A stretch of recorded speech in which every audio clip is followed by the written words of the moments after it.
Social media پہ میں نے تصویر دیکھی تھی، وہ بہت صحیح کہا تھا. اس میں 3 امریکن پریزیڈنٹس تھے، Bill Clinton, George W Bush اور براک اوباما. اس کے نیچے لکھا ہوا تھا کہ یہ 3 ملا کر 1 ملین بچوں کے یا انسانوں کے قتل میں شریک ہے. اور اس میں آپ ٹرمپ صاحب کو بھی آپ شامل کر لیجئے. اور سب سے بڑی بات پھر یہ ہے کہ ہیومن رائٹس کی بظاہر خود ساختہ سب سے بڑی آواز بھی وہیں سے آتی ہے. ایک بم میں آپ اسکول کے 160 بچیوں کو شہید کرتے ہیں اس نام پر کہ ہم تو وہاں کی اس ملک کی یعنی ایران کی خواتین کو آزاد کروانے کے لیے آئے ہیں. تو یہ اب تو میرے خیال میں ہر صاحب عقل کے لیے بڑا روشن ہے یہ جو آپس کے تضادات ہیں. جہاں تک یہ دجال کی بات ہے نا، تو دیکھیے یہ دجل سے نکلا ہے، مکر سے، فریب. دجال یعنی بہت زیادہ فریب دینے والا. اور اس کی تقریباً آپ کو 5 علامتیں ملیں گی. ایک یہ کہ اس کی ایک آنکھ ہوگی. اب اس کی تشریح ہے اپنے اپنے طور پر. وہ یہودی ماں سے ہوگا. شرق اور غرب سب اس کی لپیٹ میں ہوں گے. اس کی غذا اتنی زیادہ ہوگی کہ جیسے ایک پہاڑ ہو، پہاڑ کے برابر غذا کھائے گا. اور وہ یہ کہہ رہا ہوگا کہ انا ربکم الاعلی. وہ جو فرعون نے کہا تھا نا قرآن میں جس کا ذکر، میں ہی تمہارا سب سے بڑا رب ہوں. اب سوال یہ ہے کہ دجال کیا کوئی پرسنالٹی ہے یا کوئی فینومینن ہے، کوئی سسٹم ہے؟ اس پر بہت سارے علماء نے الگ الگ اوپینینز ہیں. لیکن اب یہ جو تشریح کی ہے وہ یہ کہ ضروری نہیں ہے کہ کوئی ایک آنکھ والا کہ جس کی پیشانی پر ایک آنکھ بندی ہوئی ہو وہی خالی ایک ظاہری طور پر انسان ہو، بلکہ ایک سسٹم ہے. ایک آنکھ سے مراد یہ ہو سکتی ہے کہ وہ فقط مادیت کو دیکھے گا، معنویت کو نہیں دیکھے گا. سادہ الفاظ میں دنیا کو دیکھے گا، آخرت کو نہیں دیکھے گا. فقط دنیا کا نظام ہے، جو کچھ ہے وہ دنیا ہے بس.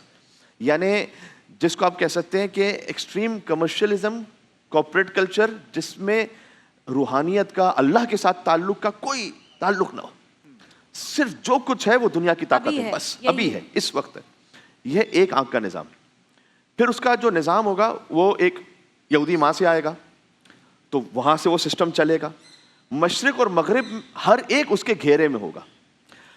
اچھا، اس سے پہلے ایک بات یہ کہ اس کی جو غذا ہوگی وہ پہاڑ کے جیسی ہوگی. تو اس کا مطلب یہ ہے کہ بہت زیادہ اس پہ خرچ ہو رہا ہوگا، ٹریلینز آف ڈالرز، کہ جس سے اس کا اثر و رسوخ بڑھ رہا ہوگا. اور مشرق و مغرب اس کے ہاتھے میں ہوں گے. اب اس وقت ہم میں سے کوئی ایسا نہیں کہ جس کی جیب میں اس موبائل میں فیس بک نہ ہو، انسٹاگرام نہ ہو، اور بہت ساری وہ چیزیں ہیں کہ جو آپ ٹک ٹاک نہ ہو، وغیرہ وغیرہ وغیرہ. یعنی میں نہیں کہہ رہا کہ ہر ایک اس سے برا کام کر رہا ہے، کچھ لوگ اچھا کام بھی کر رہے ہیں، لیکن بہرحال آپ اس کی گرپ میں ہیں. بالکل ہے. جس کو وہ چاہتے ہیں دکھا سکتے ہیں، جس کو وہ چاہتے ہیں نہیں دکھاتے ہیں. جس کی وہ چاہتے ہیں ریچ بڑھا دیتے ہیں، جس کی چاہتے ہیں ریچ کم کر دیتے ہیں. جس کی چاہتے ہیں آواز دبا دیتے ہیں، جس کی چاہتے ہیں آواز اٹھا. تو بہرحال ہر ایک ان کی لپیٹ میں ہے. اور وہ کہہ رہا ہوگا انا ربکم الاعلی، میں ہی ہوں، جھکو میری طرف. آج کے زمانے میں اس کو کہتے ہیں سرنڈر، جو لفظ استعمال ہو رہا ہے نا ٹرمپ صاحب کی طرف سے کہ بھائی سرنڈر ہو جاؤ. تو یعنی میں تمہارا بڑا رب ہوں، اب سرنڈر ہو جاؤ. اچھا، اس میں اور بھی اس کی تشریح کی گئی ہے. مثلاً یہ کہ اس کی سواری ایسی ہوگی کہ جس کے ایک کان سے دوسرے کان تک 80 ہاتھوں کا فاصلہ ہوگا.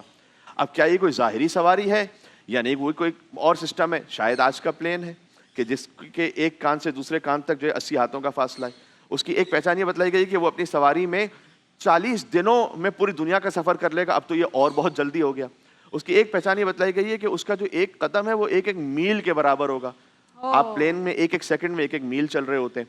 تو یہ وہ چیزیں ہیں کہ اس سے سمجھ میں آتا ہے کہ کوئی سسٹم ہے، ایک تفکر ہے، ایک سوچ ہے کہ جو غالب آتی چلی جا رہی ہے اور جس نے ہمیں اپنے طور پر پورا ایک طرح سے جکڑ لیا ہے. اچھا، اس کے ایک ہاتھ میں تلوار ہوگی، بعض لوگوں پہ یہ لکھا ہوا ہے ایک ہاتھ میں، کیونکہ قحط بہت زیادہ ہوگا، بھوک اور پیاس بہت زیادہ ہوگی، تو وہ ایک ہاتھ سے کھانا دینے والا بھی ہوگا، ایک ہاتھ سے قتل کرنے والا بھی ہوگا. جی، اسٹرینتھ بھی ہے، قتل و غارت بھی ہے، وحشت بھی ہے. دوسری طرف سے کھانا یعنی IMF بھی ہے، یعنی ہم تمہیں قرضہ دیں گے، یعنی ہم تمہیں ایسی لون دیں گے کہ تم ہمارے نرغے میں رہو گے، تم ہماری گرپ میں رہو گے. تو بہرحال یہ ایک سسٹم ہے کہ جو نشانیاں دکھاتی ہیں کہ دجال جو بات کی جا رہی ہے it could be a system. بالکل سسٹم، اور آہستہ آہستہ یہ حاوی اور غالب ہوتا چلا جا رہا ہے. ہمارے سامنے ہے یہ، اور آگے جا کے اس نے کتنا شدت پکڑنی ہے خدا جانتا ہے. اب اس کا توڑ اور علاج کیا ہے؟ کچھ وہ بھی تو ہوگا نا. ضروری تو نہیں کہ جو انسان اس سے بچنا چاہے تو کیا اللہ زبردستی اس کو مبتلا کرے گا؟ ایسا تو نہیں ہے.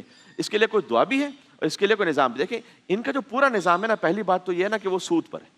ہمارا سب کا پیسہ بھی یہ استعمال کرتے ہیں. ان کے پاس یہ ٹریلین ڈالرز کیسے ہوتے ہیں جو ہمارے بینکوں میں رکھے ہوئے ہوتے ہیں، لیکن استعمال بالآخر وہ کر رہے ہوتے ہیں. جب تک کہ ہم اپنا ایک نظام اس طرح سے نہیں بنائیں گے، جس پر بارہا بات ہو چکی ہے. بہرحال کاش ان حالات میں ایک صحیح اسلامی ممالک کو کم سے کم تھوڑی سی عقل آ جائے کہ آپس کی ٹریڈ، آپس کا کیپٹل، آپس میں ایک دوسرے انشاءاللہ ایک ہی ہے. دوسرا یہ کہ ان کا جو سسٹم ہے، جب ہم کہتے ہیں کہ فیس بک، انسٹاگرام وغیرہ، ہم خود بھی اس کو استعمال کر رہے ہیں، ظاہر خود مبتلا ہیں، کیا کیا جائے.